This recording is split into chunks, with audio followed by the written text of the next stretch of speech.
আসসালামু আলাইকুম রহমতুল্লাহি অবরকাতুহ। সম্মানিত দর্শক, বাংলাদেশের বিদ্যুৎ সেক্টরের একটি ভয়াবহ দুর্নীতি। এটি অনেকটা বিদ্যুৎ সেক্টর, কিন্তু বিদ্যুৎ মন্ত্রণালয়ের নয়। এই প্রকল্পটি বাস্তবায়ন করেছে বিজ্ঞান এবং প্রযুক্তি মন্ত্রণালয়। যে স্থপতি ইয়াফিস ওসমান যে মন্ত্রণালয়ের মন্ত্রী ছিলেন। তো বাংলাদেশে যে পারমাণবিক বিদ্যুৎ কেন্দ্র, রূপপুর পারমাণবিক বিদ্যুৎ কেন্দ্র, এখানে হরিলুট হচ্ছে এবং সাধারণ যে প্রকল্পের ব্যয়, এই প্রকল্পের ব্যয়ের চাইতে অনেক অনেক বেশি ব্যয় করে এটি বাস্তবায়ন হচ্ছে এবং এখানে সীমাহীন দুর্নীতি হয়েছে। এরকম যে বক্তব্য দেশে এবং দেশের বাইরে বহুদিন ধরে প্রচারিত হচ্ছিল এবং এখানকার বালিশ কাণ্ড থেকে শুরু করে আর অনেক কিছু মানুষের মুখে মুখে ফিরছিল।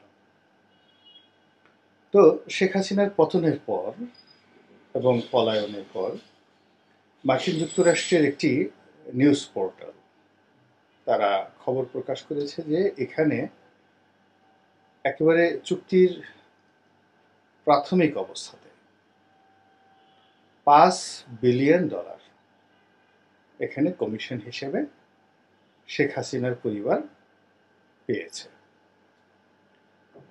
এবং সেই যে $5 বিলিয়ন মানে বাংলাদেশি টাকার প্রায় 60,000 কোটি টাকা। তো এই 60,000 কোটি টাকার যে কমিশন, সেই কমিশন শেখ হাসিনা নিয়েছেন।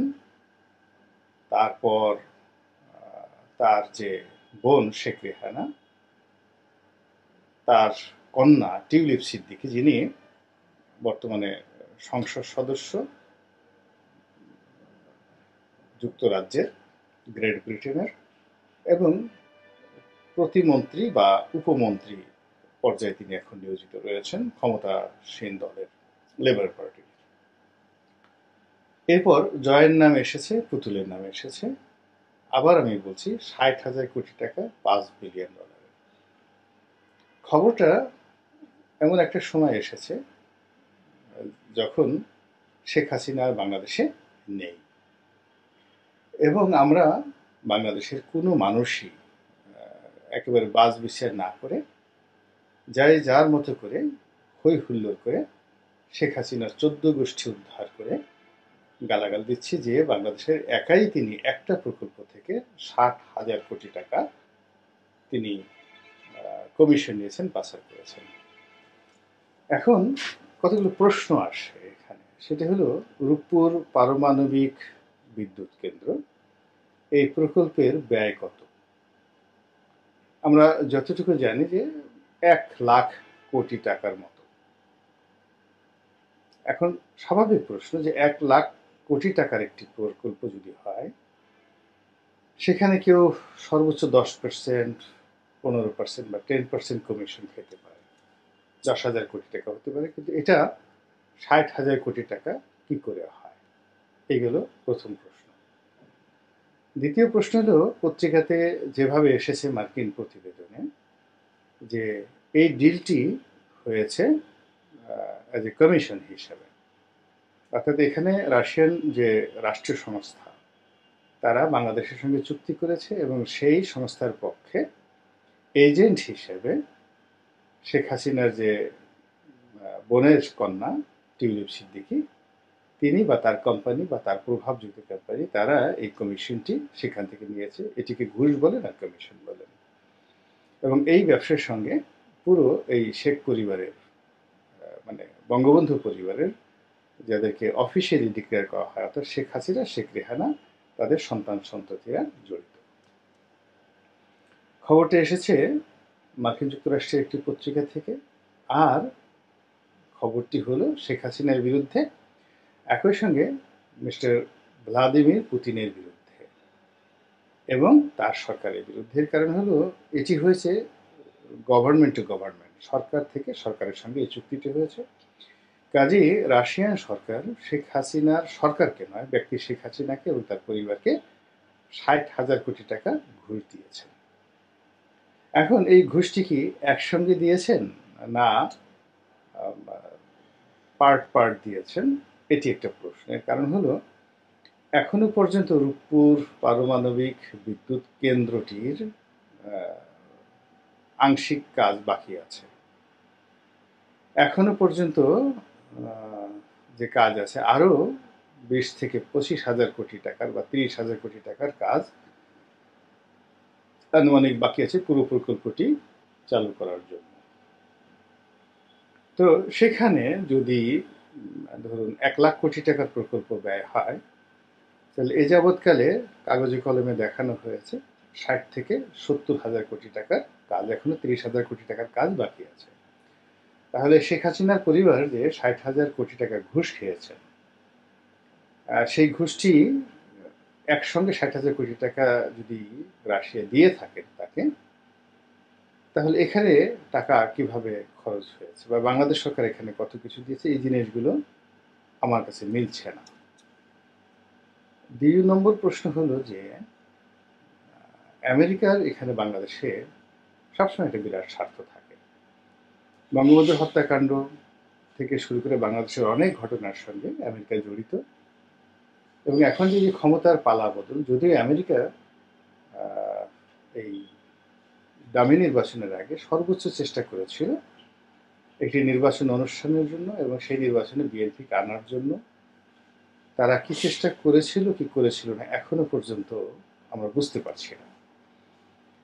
অবস্থা দৃষ্টি মনে হচ্ছিল যে তারা বিএনপিকে ক্ষমতায় আনতে চায়, কিন্তু ঘটনা ঘটার পরে মনে হলো যে বিএনপিকে তারা ব্যবহার করেছে, রাজপথ উত্তেজিত রেখেছে এবং আওয়ামী লীগ সরকারকে একটা চাপের মধ্যে রেখেছে, এবং সেই চাপের মধ্যে রেখে তারা তাদের যে বিমান বোয়িং এটি বিক্রি করার চেষ্টা করেছে। একটা মোরলেস ওপেন সিক্রেট। আর শেখ হাসিনা যে অভিযোগ করেছেন সেটি হলো তারা সেই আমাদের বাংলাদেশের সেন্ট মার্টিন দ্বীপ, এই দ্বীপটিকে তারা লিজ দিতে চেয়েছিল তাদের সামরিক ঘাঁটি করার জন্য। আমেরিকা বলেছে আমরা এটা করি।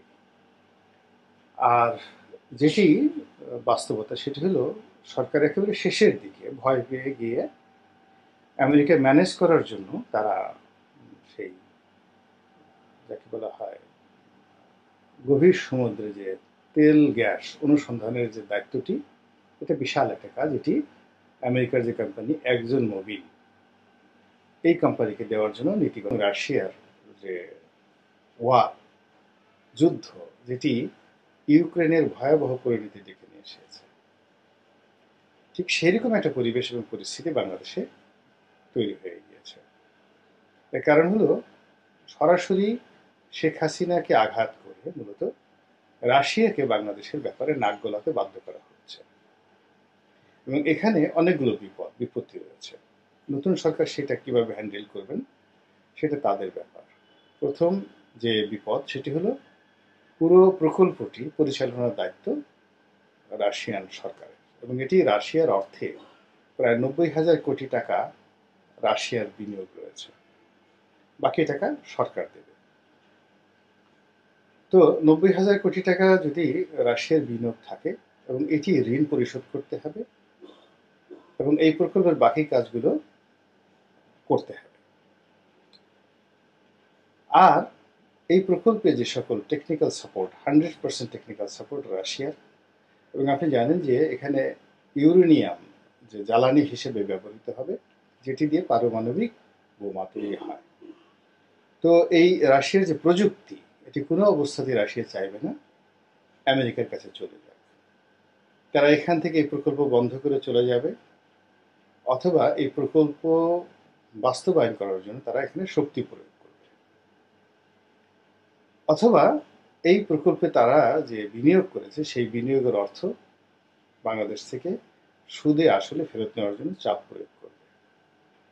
এবং রাশিয়ার মতো একটা পরাশক্তির এই চাপ আমাদের মতো একটা দরিদ্র রাষ্ট্র এক সেকেন্ডও এটি আমরা সামাল দিতে পারবো না।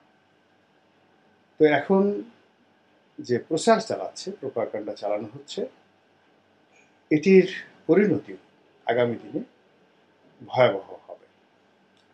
এবং আমরা জানি যে আমরা প্রায়ই বিভিন্ন দেশের দ্বারা, এজেন্সির দ্বারা যাকে বলা হয় অনেক কুকর্ম করেছে অতীতে এবং নিজেদের কপালে নিজেরা কুড়াল মেরেছে। পাকিস্তান জমানাতে সেই যখন যুক্তফ্রন্ট সরকার এলো, আওয়ামী লীগ সরকার এলো, তখন ঠিক ভারতের মদদে, ওই সময়টিতে ভারতের মদদে বাংলাদেশের যে সবচেয়ে বড় ইন্ডাস্ট্রি আদম ডক্টর ইউনূসের জন্য বিরাট বোঝা হয়ে দেখা দেবে। এর কারণ হলো আমেরিকা শত্রুতা তৈরি হয়ে যায় এবং আমেরিকা এবং রাশিয়া কিংবা ভারত চীন কিংবা ভারত পাকিস্তান এদের যে পলিটিক্যাল ব্যাটেল বা মিলিটারি ব্যাটেল, এটার অধিক্ষেত্র যেন আমাদের গাঙ্গেয় বদ্বীপটা না হয়, সেই ব্যাপারে আমাদের সবাই আমরা সচেতন থাকব, এই আহ্বান জানাচ্ছি। আসসালামু আলাইকুম ওয়া রাহমাতুল্লাহি ওয়া বারাকাতুহু।